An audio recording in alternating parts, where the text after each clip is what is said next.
the Big Bend in Florida, a small, quiet, and peaceful area. But that tranquility was shattered at 7:45 a.m. on August 30th, 2023.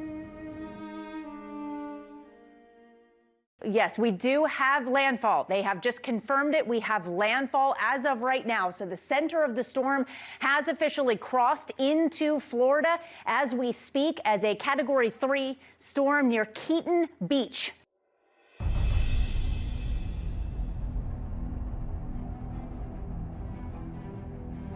As the storm passes, the Florida Communications Unit mobilizes and sends in multiple strike teams comprised of many pieces of equipment and personnel from multiple counties and agencies across the state of Florida.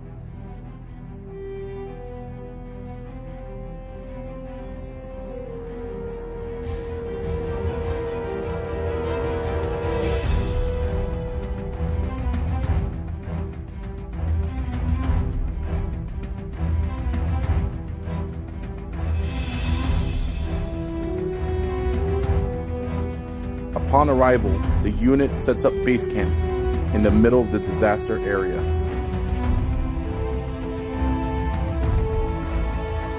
Once base camp set up, the unit receives its first briefings and tasked with its first mission.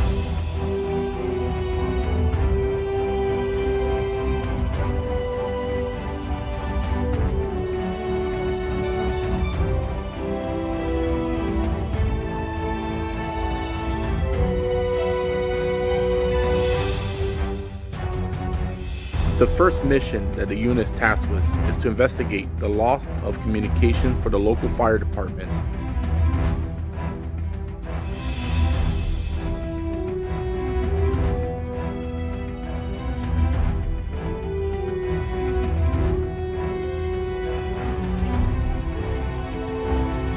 After diagnosing with test equipment, the unit was able to determine the issue was caused by bad feed line and a faulty antenna.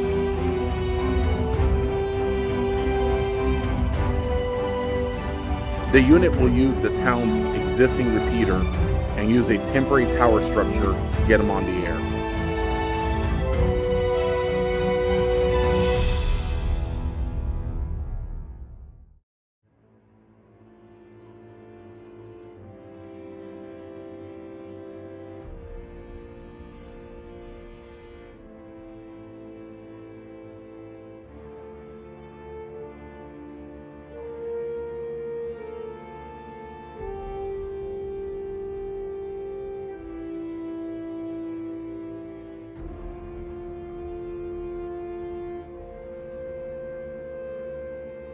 With the town's local repeater now powered and our tower structure now erected, the fire department now has communications restored for operations.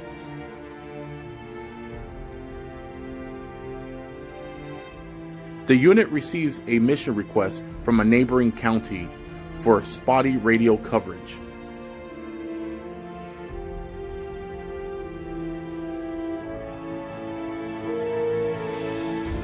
After a couple radio coverage tests, the unit was able to determine the area that was affected by the spotty radio coverage.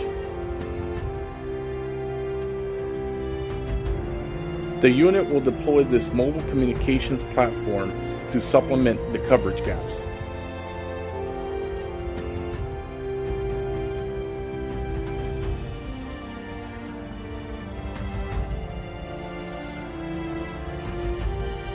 Once erected, the site was connected via IP to provide a seamless transition with the existing system.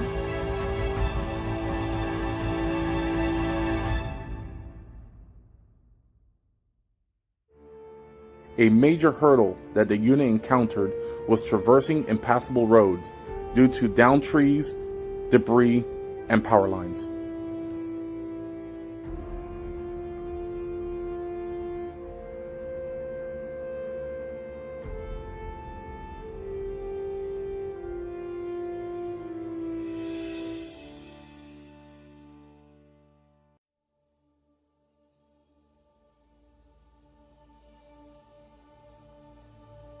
One of the major missions undertaken by the unit was the programming and cataloging of hundreds of radios for incoming first responders.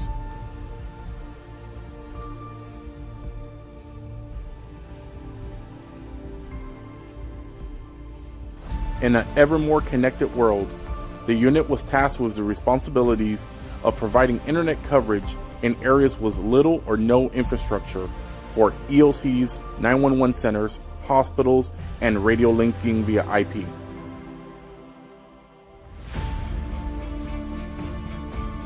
The unit was able to utilize resources such as Starlink and CRD units that provide a cellular and Wi-Fi hotspot for a geographic area.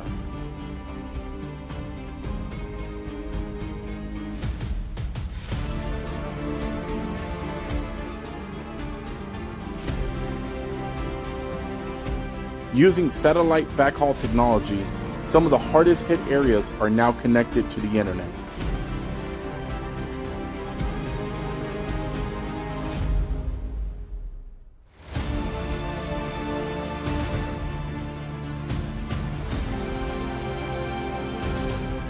A major task taken on by the unit is the inspection and maintenance of state and local county radio sites.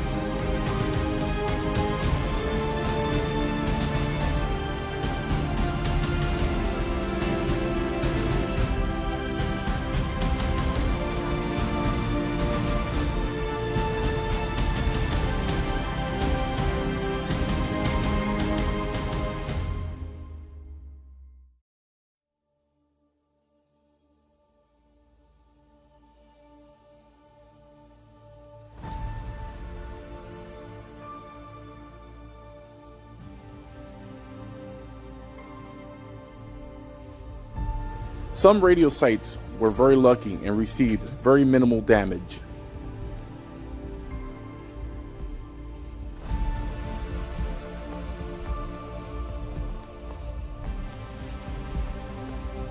This site here was very lucky and received no damage. The only issue being it's running on backup power via generator.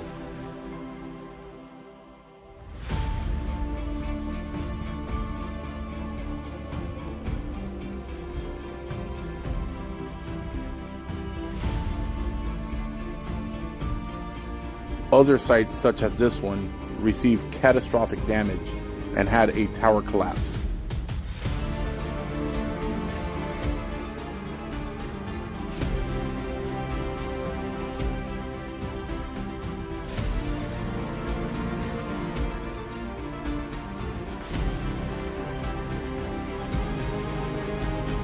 Luckily, the unit was able to deploy a single site repeater to provide coverage for this area.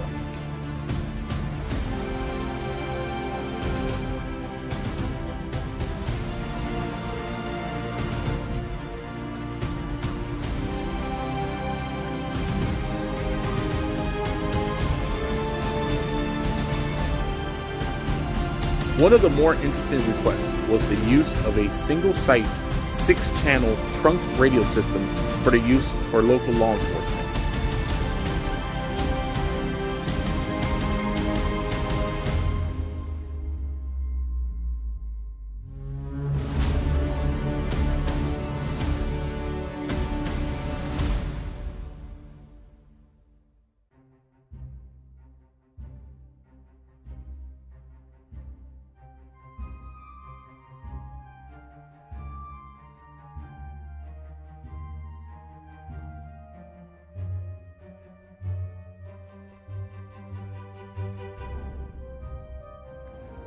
Once the radio trunking site is on the air, it provides coverage for law enforcement long into the night.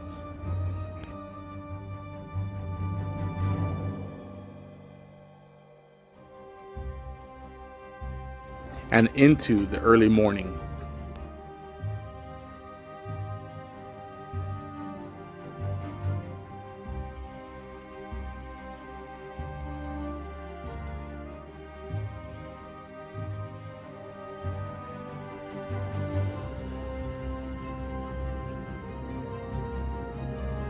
The success of our missions during Idalia would not be possible without the support of our ESF2 team at the State EOC, and a SWIC for the state of Florida.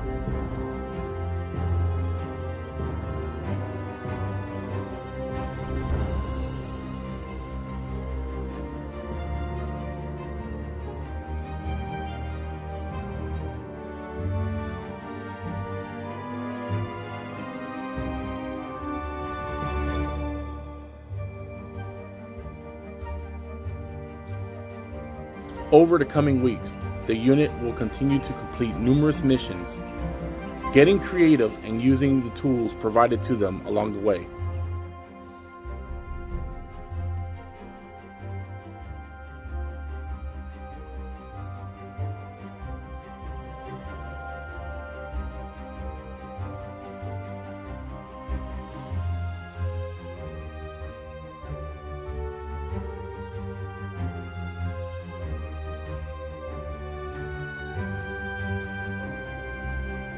Some of that creativity involved creating our own power cables and adapters for power systems.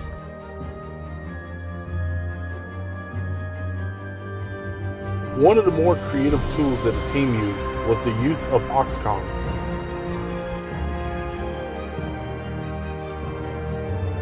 Such as the use of WinLink to transmit data to the state EOC, and the use of local SARnet repeaters to transmit voice. This is November 4, Foxtrot Charlie Uniform, Florida Communications Unit. The operator is Kilo 4, Kilo Mike Oscar.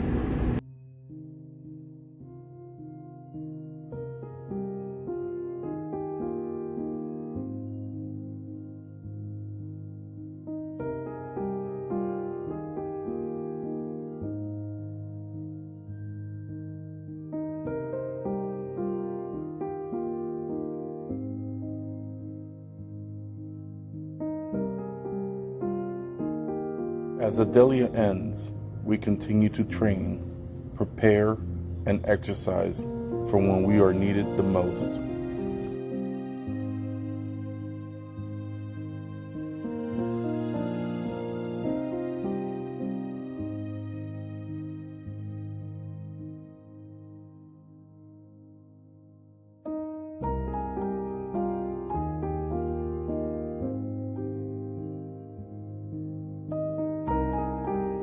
We are the Florida Communications Unit. One team, one mission.